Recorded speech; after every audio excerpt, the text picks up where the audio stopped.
Hello friends, आप देख रहे हैं स्टडी विद अंकित, जहां हम इतिहास को आसान भाषा में रोचक तरीके से और परीक्षा की तैयारी के साथ पढ़ते हैं।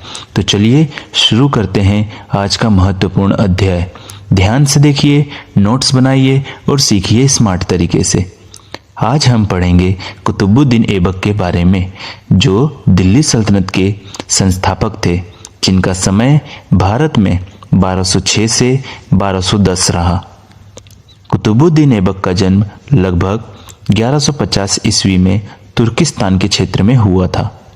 बचपन में उन्हें एक व्यापारी द्वारा गुलाम के रूप में बेच दिया गया था। बाद में उन्हें मोहम्मद गोरी ने खरीद लिया। गोरी ऐबक की प्रतिभा, साहस और निष्ठा से अत्यधिक प्रभावित थे, जिसके कारण उन्हें गोरी का चंद्रमुखी सेनापति कहा गया। वह शीघ्र ही गोरी के सबसे विश्वसनीय सेना नायक बन गए और उन्होंने अपनी सैन्य रणनीतियों में अद्वितीय कौशल का प्रदर्शन किया। वर्ष 1192 ईस्वी में तराइन के द्वितीय युद्ध में ऐबक ने अत्यंत निर्णायक भूमिका निभाई। 1194 में उन्होंने कन्नौज के शासक जयचंद को पराजित किया। अपने अभियानों के दौरान उन्होंने अजमेर, मेरठ और अलीगढ़ जैसे महत्वपूर्ण क्षेत्रों पर अधिकार प्राप्त किया। 1206 ईस्वी में मोहम्मद गोरी की मृत्यु के बाद सत्ता में एक रिक्तता पैदा हो गई।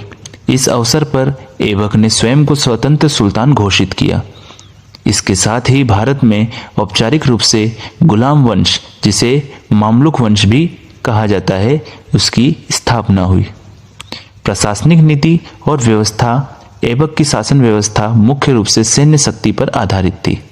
प्रशासनिक सुचारुता के लिए विभिन्न प्रांतों में सूबेदारों की नियुक्ति की गई। न्याय और शासन के कार्यों में इस्लामी कानून, जिसे शरिया कहा जाता है, का पालन किया जाता था। उन्होंने स्थानीय राजाओं को कर देने की शर्त पर शासन करने की अनुमति प्रदान की। लाख बख्श और व्यक्तित्व। कुतुबुद्दीन ऐबक अत्यंत उदार स्वभाव के शासक थे। अपनी उदारता के कारण वे लाखों का दान किया करते थे, इसलिए उन्हें लाख बख्श की उपाधि दी गई। वे एक कुशल सैनिक होने के साथ साथ अपनी प्रजा के प्रति बहुत दानी भी थे। ऐबक ने दिल्ली सल्तनत की सांस्कृतिक पहचान के रूप में कुतुब मीनार निर्माण कार्य प्रारंभ कराया।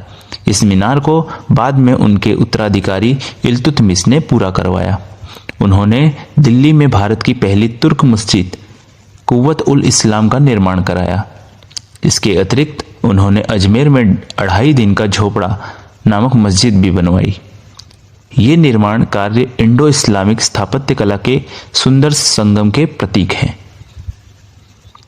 1210 ईस्वी में लाहौर में चौगान पोलो खेलते समय घोड़े से अचानक गिरने के कारण उनकी मृत्यु हो गई।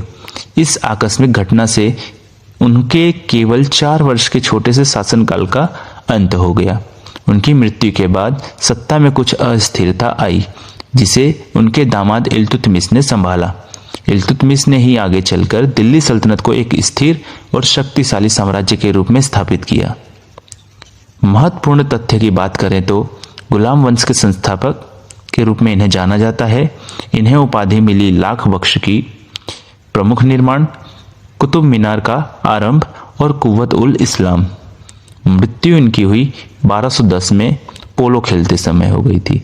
तो फ्रेंड्स, अगर आपको ये वीडियो जानकारीपूर्ण लगी हो तो लाइक, कमेंट और सब्सक्राइब जरूर करें। धन्यवाद।